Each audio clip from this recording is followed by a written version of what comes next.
মধ্যপ্রাচ্য আজ এক ভয়াবহ অগ্নিকুণ্ডে পরিণত হয়েছে। ইসরায়েল ও আমেরিকা যৌথ আক্রমণের বৈপরীত্যে ইরান তার সর্বশক্তি দিয়ে পাল্টা আঘাত করেছে।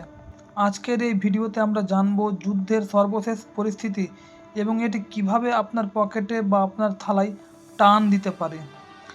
আজ সকালেই ইরানের ব্যালিস্টিক মিসাইলে কেঁপে উঠেছে ইসরায়েলের মূল শহরগুলো। অন্যদিকে আরব আমিরাতের আকাশেও ড্রোন হামলার খবর পাওয়া গেছে। গত 28 ফেব্রুয়ারি থেকে শুরু হওয়া অপারেশন এপিক ফিউরি এবং ইসরায়েলের রোরিং লায়ন অভিযানের অংশ হিসেবে আজও ইরানের বিভিন্ন সামরিক ঘাঁটিতে বিমান হামলা হয়েছে।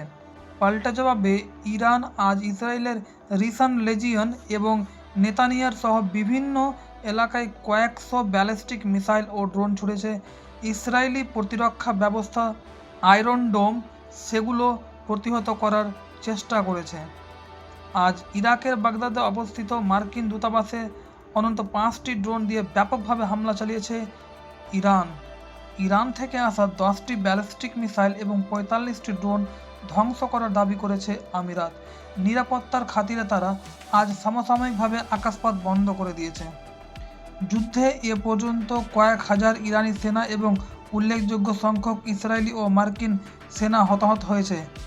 ইরান হরমুজ প্রণালী বা স্ট্রেইট অফ হরমুজ ব্লক করে দেওয়ায় বিশ্ববাজারে তেলের দাম হু হু করে বেড়েছে। ব্যারেল প্রতি $100 থেকে $130 ছাড়িয়ে যেতে পারে। এশিয়ান দেশগুলো যেমন ভারত, চীন, জাপান যারা এই রুটের উপর নির্ভরশীল তারা চরম জ্বালানির সংকটে পড়বে বলে মনে করা হচ্ছে। জাতিসংঘ সতর্ক করেছে যে যুদ্ধ দীর্ঘস্থায়ী হলে বিশ্ব জুড়ে আরও 45 মিলিয়ন মানুষ তীব্র ক্ষুধার মুখে পড়বে। নিত্য পণ্যের দাম আকাশচুম্বী হতে পারে। মধ্যপ্রাচ্যের আকাশপথ দিয়ে বিমান চলাচল প্রায় বন্ধ।